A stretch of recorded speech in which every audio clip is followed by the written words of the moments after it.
What is your biggest financial concern? Are you being as intentional with your finances as you could be?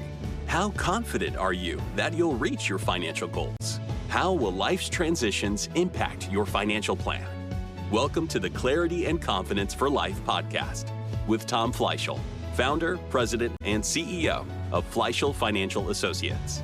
Discover how we can help business owners, successful families, and corporate executives achieve clarity and confidence for life while providing tailored financial solutions that eliminate complexity and free you up to focus on what really matters in life to you and your family. Now, on to the show.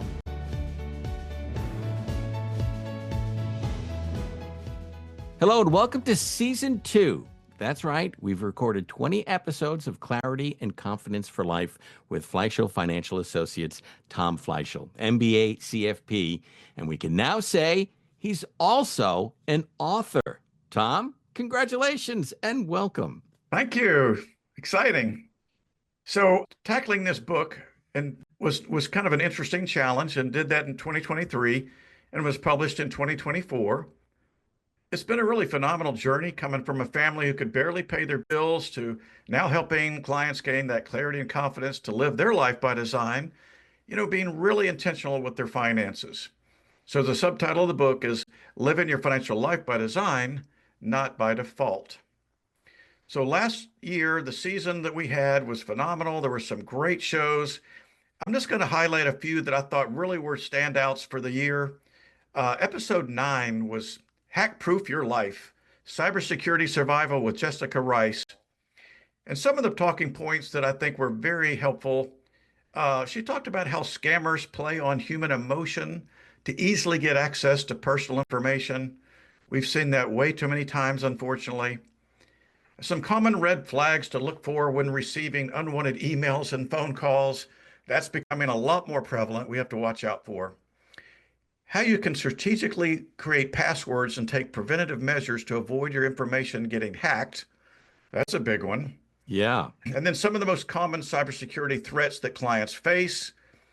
And our firm, Raymond James, is doing a lot of things to protect their client information. So that helps our clients feel a little bit more comfortable that they're spending millions of dollars on cybersecurity protection. They have teams of people that are always on the watch for looking for new threats.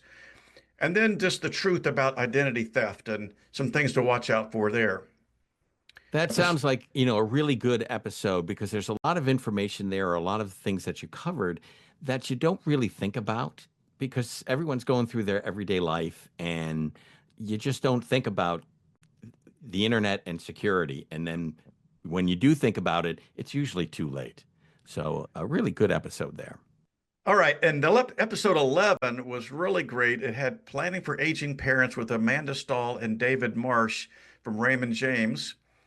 And they talked about the importance of planning for aging parents' needs, having conversations ahead of time, which a lot of people just are afraid to do. We talk about that with clients to make sure that, hey, there's open dialogue. Mom and dad, things are starting to get a little bit at the more difficult stage of life where we transition from being in charge to maybe relinquishing some of that control, which they never want to do.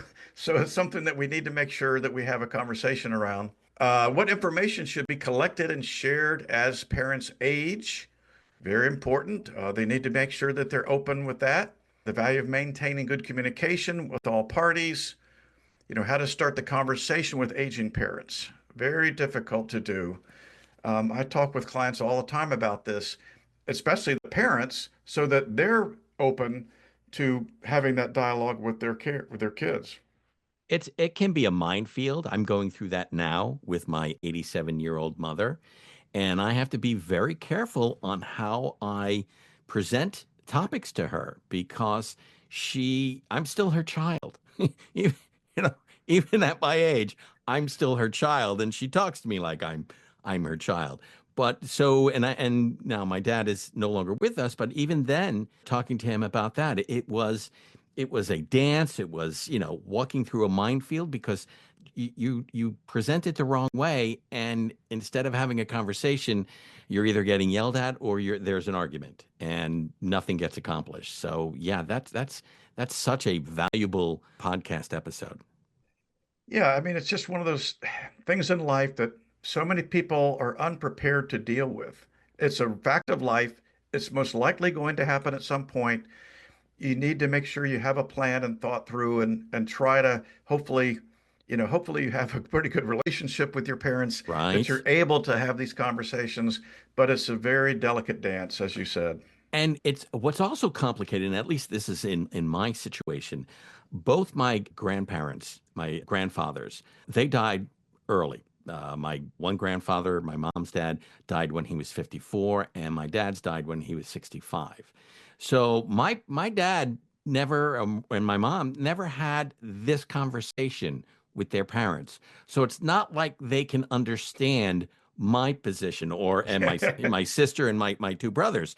As Yeah. the four of us, fortunately for me, the four of us are communicating very well, and we know what we need to do. My sister and my one brother live in Florida with my mom in the same town, and my other brother lives in Rochester. So and I live in Jersey. So my other brother who lives in Rochester, we have to be careful how we approach my sister and my brother because they're dealing with it on a daily basis.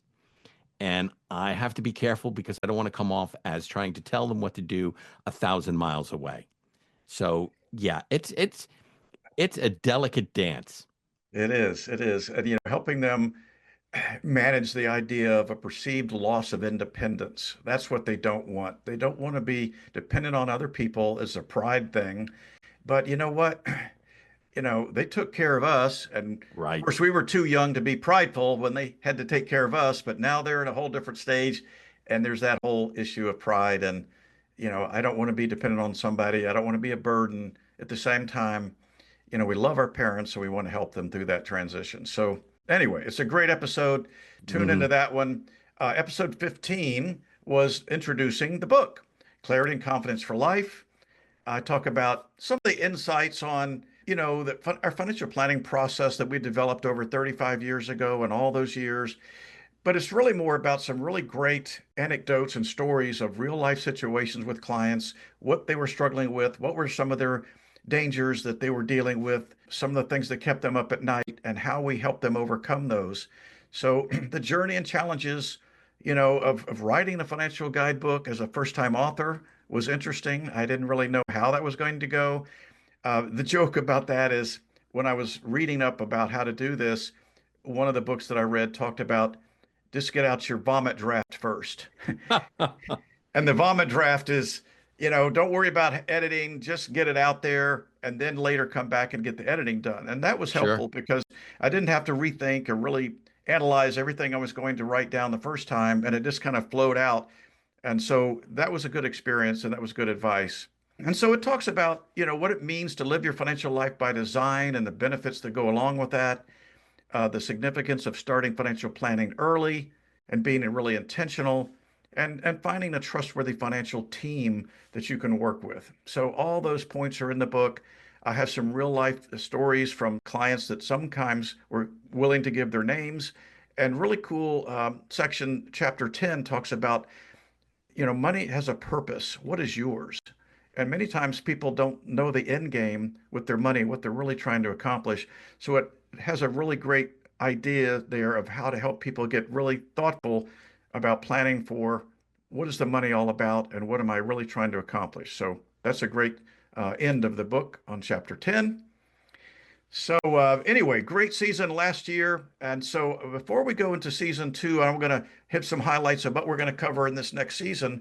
I would like to introduce my COO, Dawn Hall. Dawn came to work for Fleishel Financial several years ago. She left for a while, which was interesting, and then came back.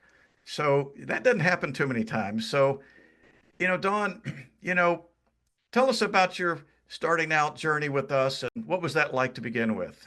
Well, I am in fact one of a kind in the Fleishel experience. I believe I am the only one to ever leave and then come back.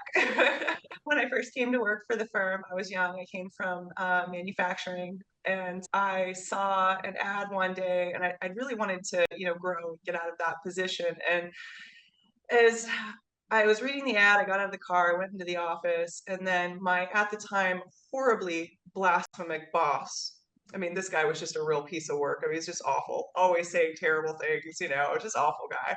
He randomly reads the Bible verse, Jeremiah 29:11. For I know the plans I have for you, declares the Lord, plans to give you faith, hope, and a future. And I thought, wow, what a strange sentence to come out of his office. And I was walking by, and then he immediately starts making fun of it. And right then I was like, this has got to be a sign. This has got to be a sign that I need to just apply for this position. It was totally out of my wheelhouse, nothing like I'd ever done, but I'm just going to do it. I'm going to go for it. So I put in my resume, applied for the position with Fleishel, and we have quite an extensive interview process, for good reason. And somehow out of, I think at the time, it was like 40 candidates, I made it to the end. And I made it to the final part of the interview, which is a lunch with Mrs. Fleishel, Becky, and Tom. And we go to this lunch and we're sitting there and we're chatting. And I still can't believe I've made it this far, And they're so nice and they're so genuine. And Tom asked me during lunch, he goes, "What's your favorite movie?" And I said, "Well, don't laugh at me. I know this is a little strange, but my favorite movie is John Wayne's McClintock." And you should have seen it. He and Becky both just erupted. They were so excited. They were like, "Us too." And so it's the funniest thing. It was such a great moment. I came to work for the firm my very first day. Tom took me out to lunch. I'm all dressed up. I walk out. I get in his car, and he's like, "Oh, don't mind those papers there. It's okay. You can just sit on those." And then I sat down on a rotten banana, which Tom had underneath the newspapers on the seat of his car. Okay. I did that to see how she would respond. Yeah. And it was great. I was like, "Oh my, okay, no big deal." Like, I cleaned it off and stuff. And he laughed, he was embarrassed, but then it became a running joke for us for years that we were going to use the banana test on any new employees to see how they took the rotten banana test. But yeah, no, so I worked for Tom for several years. At the time I was in college, I finished out my education, and, I had this opportunity to go out and to, work for myself for a little while, and I took it. So I went and I ran my own marketing firm for 5 years. And it was great. It taught me a lot, but the biggest thing that running my own business taught me was that I didn't want to run my own business. So my background was in marketing and business, and, in a lot of ways that was a really wonderful fit. But in a lot of, one of the things that you realize as a business owner is that you don't spend time doing the things you love, you spend time running the business. Right. And so, I had all of that weight and everything, and I was really considering making a change. And I was approached by an international manufacturer, and they made me an offer I couldn't refuse. So for the next several years, I traveled for the manufacturer, spent a lot of time in Chicago. I spent some time overseas as their chief operations officer, running their company. And it was great. It was a lot of stress. The travel was really starting to wear on me because I have 2 children. And my kids were getting into that age where they were starting to become teenagers and they really need mom at home, and, not being gone as much as I was at that time. So one night I was sitting there stressing out, trying to figure out, what am I going to do? What am I going to do? And again, I was like just sitting on my back porch praying about it. And sure enough, I get a phone call, and I look down at my phone, and it's Tom Fleishel. Oh, wow. So I answered the phone, and it was him and Becky. They were out to dinner, and they were, sitting and chatting, and they called me up, and he said, "Hey," he said, "how would you feel about coming back to work for me as my COO?" He said, "Becky and I were just sitting here talking, we were having dinner, and we were thinking, man, who would be a really great person for this position? We ought to see what Dawn's up to." And so they did. They gave me a call, and I was like, wow. I was like, you cannot imagine, what a blessing. It just seems like every time I've come to this firm, it's been a God thing in some way. Like, he's led me here. So here I am to stay. I've been back now for several years, and I'm really grateful for the guidance that led me here, for sure. It's been quite awesome. a journey. It's been quite a journey, and we're so happy to have somebody that can really oversee so many different roles that we need in this firm. And so, Dawn, I just wanted to pick your brain a little bit and tell our audience, you wear a lot of hats. And what are the most important ones in your mind that you're overseeing for our company at this point? Well, yeah, I am a human hat rack. That is sort of the definition of a COO. I used to like to joke that the COO was the place where nonsense sort of goes to die. We are the bosun's mate of the building. For me, the biggest thing though is, our employees, our team, right? Our team works for our clients. They take care of our clients. They take care of them in some of the hardest and some of the happiest times of their lives. And that's really what it boils down to. They're there for births, they're there for deaths, they're there for, transitions into retirement and the planning along the way. And so that's a really big deal. And so my most important job at this firm is taking care of those people. I take care of the people who take care of our clients. I make sure that they have what they need, that their technology is working, that their insurances are taken care of, that their emotional needs sometimes are met.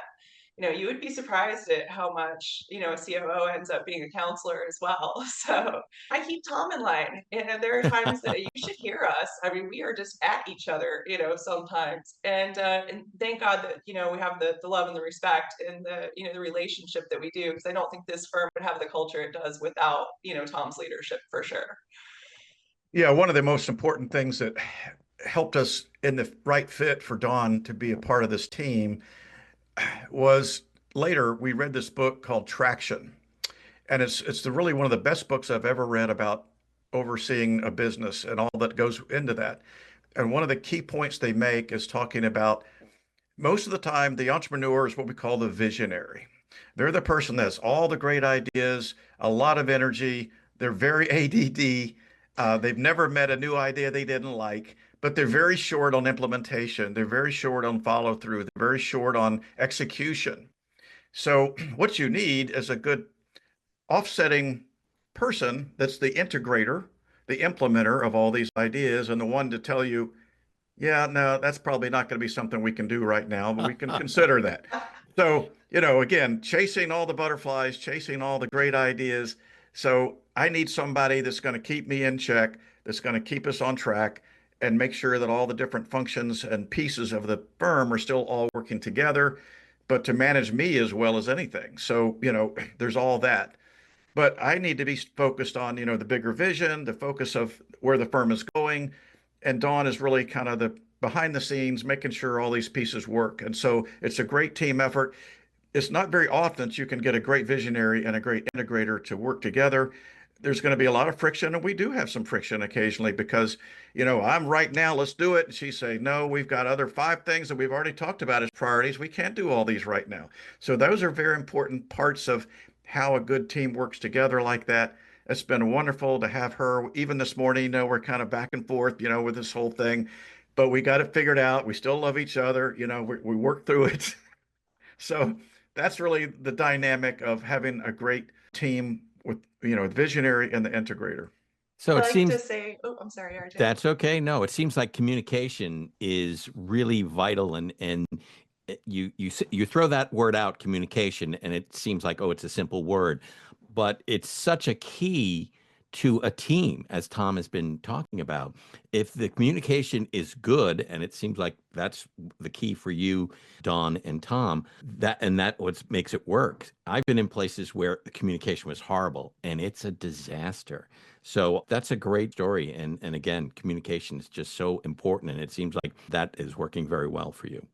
Yeah, the communication is, they have something called an L10 meeting where we go through a certain agenda of different items. And so almost every single week we're trying to do one of these L10 meetings. Then you have a special one, a monthly, and then a quarterly, then an annual. So it's all about goals and issues and all the different to-dos that we have to talk about. So yeah, it's very helpful to have all that structure to make sure we're all on track, because you cannot run a company without having the structure in place, standard operating procedures. We have processes for everything.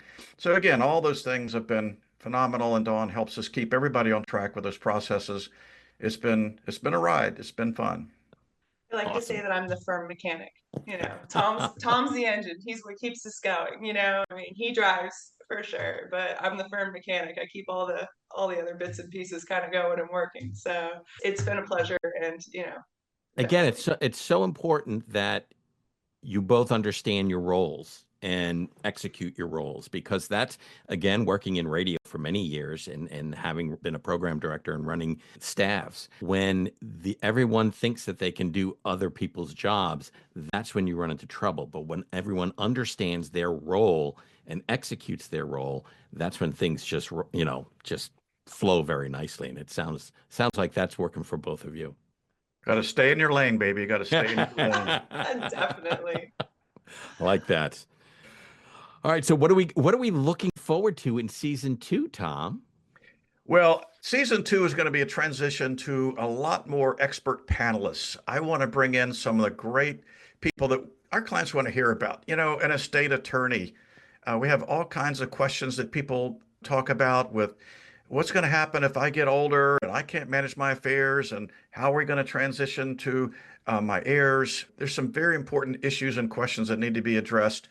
I've got a property and casualty insurance agent that we work very closely with. We have a lot of questions that come around. My kids are teenagers. They're driving. It's very risky. Should they be on our policy? Should they have their own policy? Should they own their cars outright, or should we own the cars? What about liability insurance? What about flood insurance? What about all these different things that can happen? I want to have him really go into some detail about that. I'm going to pick his brain. We're going to bring on a top CPA that's got a lot of great tax expertise. There's going to be some new tax laws this year that we want people to be aware of, so that's going to be a good one. An interesting one that I haven't thought about before, but I'm thinking about bringing on an orthopedic surgeon. How to be prepared to better protect your hips and your knees. People want to go out and play pickleball when they're 68 years old. How are you going to protect your hips and your knees and everything? So be careful. It's all about managing your health and all those things. There's even such a thing called a retirement coach. It's easy to prepare for the financial side of it in a lot of ways, but it's not so easy to prepare about what is my life going to look like, and what should I be doing, and how much should I be spending on time doing this and with my family and travel and whatever. I think there's going to be some great ideas behind that, as well as a travel agent, some tips and ideas about the best way to travel. So all kinds of things like that I want to bring onto the show. And of course, we'll be interviewing some of our other key members of the Fleishel team, our other advisor, Kara Espada, who's the other advisor, and Ellen Ludwig, who's been with us for years as a client service associate. She's moving up into a role as an advisor. So stay tuned for some more great shows in 2025. All right. That sounds really, really good. Tom, contact information? You can reach us at fleishelfinancial.com. Or you can call us at 386-738-1800. You can also go on to Amazon and look for our book, Clarity and Confidence for Life, and order that. In many ways, it can come to you either an ebook or hard copy or paperback. Excellent. You can also reach the website by going to clarityandconfidenceforlife.com if that's easier for you to remember. All right. Awesome. Very good. Dawn and Tom, this was a very entertaining and interesting podcast. I enjoyed it. Sitting here listening to both of you talk about your first season. Very cool. So thank you very much. And most importantly, thank you for listening to the Clarity and Confidence for Life podcast. We ask you to share this podcast, rate it, and leave a review, because this actually helps others find the show. Again, thank you for listening, and for everyone at Clarity and Confidence for Life, I'm RJ Malik, and we look forward to you joining us for the next podcast. Thank you for listening to the Clarity and Confidence for Life podcast. Click the subscribe button to be notified of new episodes when they become available. The information covered and posted represents the views and opinions of the hosts and/or guests, and does not necessarily represent the views or opinions of Raymond James. This content has been made available for informational and educational purposes only. The content is not intended to be a substitute for professional financial advice. Always seek the advice of your financial advisor or other qualified financial service providers with any questions you may have regarding your individual situation. Securities are offered through Raymond James Financial Services Incorporated, member FINRA, and SIPC. Investment advisory services offered through Raymond James Financial Services Advisors Incorporated. Fleishel Financial Associates is not a broker-dealer and is independent of Raymond James Financial Services.